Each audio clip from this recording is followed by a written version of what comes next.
What's up? It's Black Hippie 333. Want to do a video today on Pisces Rising. If you don't know your rising sign, you have to know what time you're born, and you can look that up.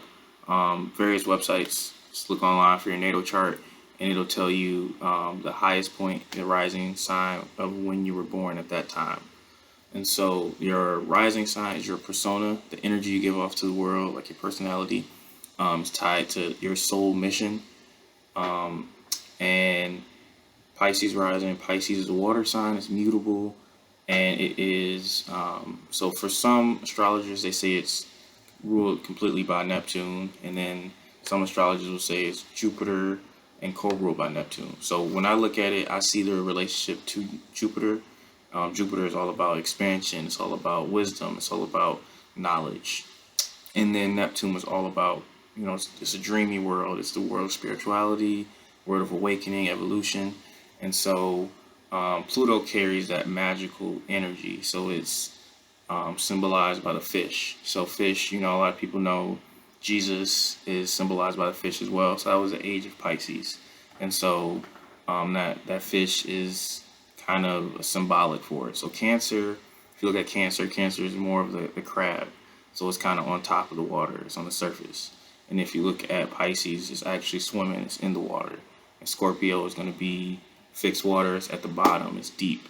So Pisces is one of the signs, actually, of the water signs. Is going to be the most go with the flow. It has the easiest time, dealing with emotions to some degree. It can get lost in the flow, though. So that is something that is more specific to Pisces, being mutable. Mutable is all about being adaptable, being changeable. So Pisces is actually the 12th zodiac sign. So it's known to have lived through all the other signs. It has energy and traits from all those signs. And so it's going to be able to relate to every single sign. And Pisces rising, they typically see the good and potential in everyone.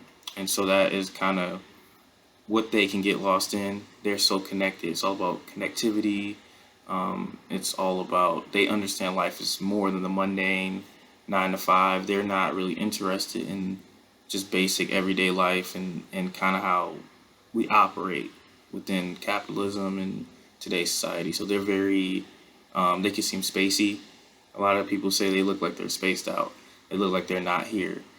So they're more dreamy. They look kind of magical and mystique, and they can sometimes, they say the physical features will be larger eyes, and so people tend to stare at them a lot, is what people say, like they are just so attention grabbing. They're the most intuitive sign, they're the most sensitive, the most empathetic, because they are so connected to every single sign, and it is a water sign. They tend to be able to, walk in the room. They're very sensitive to energy. So sometimes Pisces rising can actually have, like social anxiety. They don't like to be out around a lot of people in large groups because they can feel that collective energy and it kind of affects them. So they like to isolate sometimes to recharge. And when they're isolated, they don't have to tend to other people's energies. So because when they are around other people, they tend to absorb that energy and try to give that energy back that the person may need at the time. And that's why sometimes they bring in people that aren't good for them, because they see the potential in somebody. They know what that person needs emotionally, and they can identify it even though that person can't. And so they kind of welcome them in, and they want to be able to fix them in some way. So looking at Pisces is extra sensitive, extremely sensitive to energy, and they are very creative. So Pisces is a very creative sign, and typically, these individuals are going to be gifted at some sort of arts. And a lot of these people tend to become artists full time because they don't want to do like a 9 to 5. Like they want to live their life how they want to live. They want to move around how they move and kind of just go with the flow. They don't want something that is so cut and dry or something that's so structured. And so these individuals are really good listeners. They tend to sometimes maybe not speak up as much for themselves or talk because they are so used to listening. They have fourth house Gemini. With that being said, within their household when they were younger, they probably were used to listening so much to people within their household and kind of like taking on that energy. So they're used to, talkative people whose energy may be a little bit more dominant than theirs.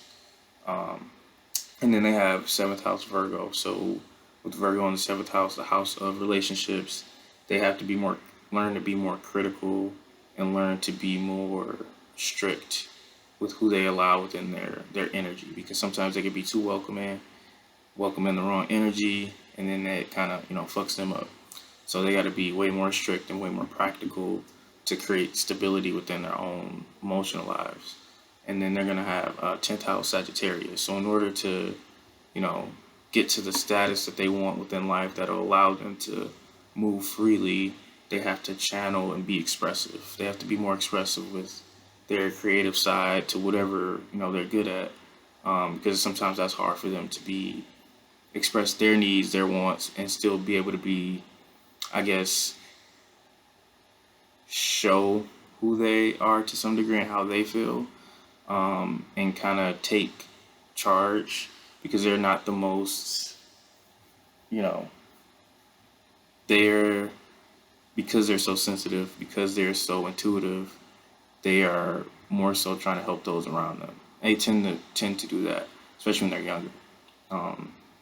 And so, Pisces also, the mermaid is a symbolism that a lot of people use for it because it's so magical and mystical, and it kind of swims through life. Pisces is really an energy that is kind of hard to explain for a lot of people. Like, a lot of people don't get Pisces, or they don't like Pisces because they say, oh, they're liars, they never got things together. But Pisces are actually the people that understand, like, they understand the oneness of life. They are connected to everything, and they feel that it's just they're going to be naturally spiritual, whether they follow religion or not. They're going to know, like, that there's something bigger and something greater here that's working. But a lot of people aren't seeing that or aren't paying attention to that, and so they kind of can get frustrated, or they can like come across as like lost or not in reality. But really, they're the ones that understand how the universe works. It's just kind of using their own energy and intermingling that with their creative side and whatever that they have to express as an individual and as a spirit to the world, and allowing themselves to be confident, allowing themselves to hold space for themselves, because a lot of times they hold space for everyone but themselves. And so that's just really important, really tapping into that, having people around you that are going to be supportive of that energy and not drain you. Because if you have drainers, you're not going to be able to reach, where you're trying to go. So leave a comment below. Let me know if you're a Pisces rising. Subscribe, like, and appreciate you guys tuning in, and see you next time.